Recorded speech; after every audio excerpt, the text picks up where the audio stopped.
Hello, good evening. আজকে মঙ্গলবার, আজকে কলেজ ছিল, কলেজ থেকে এলাম, এখন 6টা বাজছে। তো এরপর পড়তে বসবো। বোরিং লাগছে, তাই ভাবলাম একটা ভিডিও বানাই।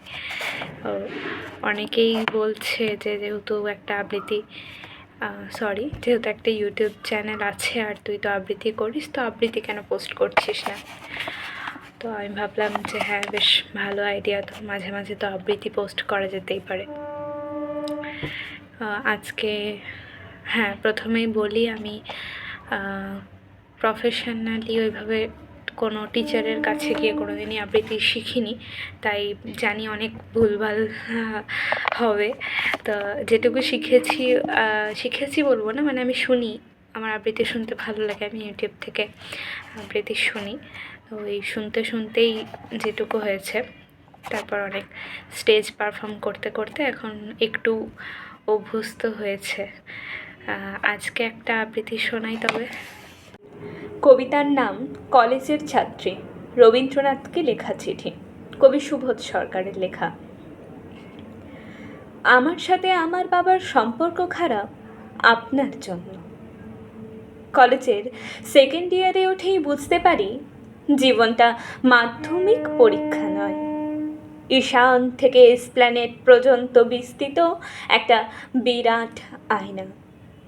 তাতে খাদ্য আর খাদকের মুখ, কিন্তু দুজনের একজনও জানে না কে খাবে আর কে খেতে দেবে। কলেজে ঢুকতেই একটি চমৎকার ছেলে এসে দাঁড়িয়েছিল আমার চৌকাঠে। দুটি স্বপ্নের চোখ, এলোমেলো চুল, হাতে পেঙ্গুইন পেপার প্যাক, ঠোঁটে সারাক্ষণ বার্কল্যান্ড, কুরোশোয়া, আইজেনস্টাইন। তবে একটি ফিল্ম ফেস্টিভ্যাল থেকে আরেকটি ফিল্ম ফেস্টিভ্যালে পৌঁছাতেই বুঝতে পারলাম আমি ঠিক আধ খাওয়া আপেল। আর চমৎকার সেই ছেলেটি আমার 1 বছরের প্রেমিক, আরেকটি আধ খাওয়া আপেলের সঙ্গে বকখালিতে ধরা পড়ল। থানা, পুলিশ, লোকাল কমিটি সব যথাযথ মর্যাদায় পার হয়ে একটি বৃষ্টির দুপুরে আমাকে এসে বলল, hi baby, I really love you, চল এবার আমরা 3 জন মিলে চাঁদিপুর যাব। চর কষাতে পারিনি সেদিন, ঘর বন্ধ করে কেঁদেছিলাম। চোখের জল লেগে আপনার গীতবিতানের 37 নং পৃষ্ঠা ভিজে গিয়েছিল সেই গানটি, তুমি যে চেয়ে আছো আকাশ ভরে। তারপর আমার জিন্সের জ্যাকেট, আমার টাইটান ঘড়ি, আমার ইকোনমিক অনার্স, সমস্ত কিছুকেই আকাশ মনে হয়েছিল। কি করেছেন আপনি আকাশ নিয়ে? এত আকাশ আপনার কানে? ঠিক এই সময়ে আমার সঙ্গে আমার বাবার সম্পর্ক খারাপ হয়ে গেল। বাবা বললেন, মূর্খ, তুই মেয়ে না হয়ে ছেলে হলে আমার ভয় ছিল না, এত গীতবিতান পড়ার কি আছে, রাবিশ।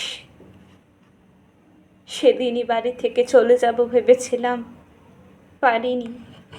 সেদিনই ঘুমের বড়ি খাবো ভেবেছিলাম, পারিনি। তার বদলে বাবার মুখের ওপর দাঁড়িয়ে বলেছিলাম, তুমি আমার বাবা নও, তুমি আমার বাবা নও। অন্য কোথাও একজন আছেন যিনি আমার বাবা। ওপরতলা রাজনীতি করা বাবার অমন সাংঘাতিক ঠাস করে একখানা চর মেরে আমাকে বললেন, শোনো, আজ থেকে তোমার যা লাগবে, টাকা পয়সা সব তুমি পাবে, কিন্তু আজ থেকে তুমি আর আমাকে পাবে না। মনে রেখো, সামনে ফাইনাল, কি হবে জানি না, কিন্তু ভালো আমাকে করতেই হবে, নিজের পায়ে দাঁড়াতেই হবে। চোখের জল লেগে ভিজে গিয়েছিল পৃষ্ঠাগুলো, 37, 58, 352, 255 পৃষ্ঠাগুলো তোমার ভেজা চোখের মতো, আর আমি হাতটি ভেজা পাতায়, আর আর কে যেন হাত রাখে আমার পিঠে। হ্যাঁ, কবে কবে কবে সেই হাত আমাকে বুকে জড়িয়ে ধরবে? হ্যাঁ, আপনি আপনি সেই গীতবিতানের লেখক, আমার মতো অজস্র মেয়েকে আপনি আকাশ দিয়েছেন, শ্রাবণ দিয়েছেন, হেমন্ত দিয়েছেন, কিন্তু আপনি যেমন দিয়েছেন নিয়েছেনও তেমনই। তবে নিন, নিন, আরও নিন, আরও, আরও। আপনি যত নেবেন আমি তত ভালো থাকব। আচ্ছা, আপনি আমাকে কখনো ভুল বুঝবেন না তো? ধন্যবাদ।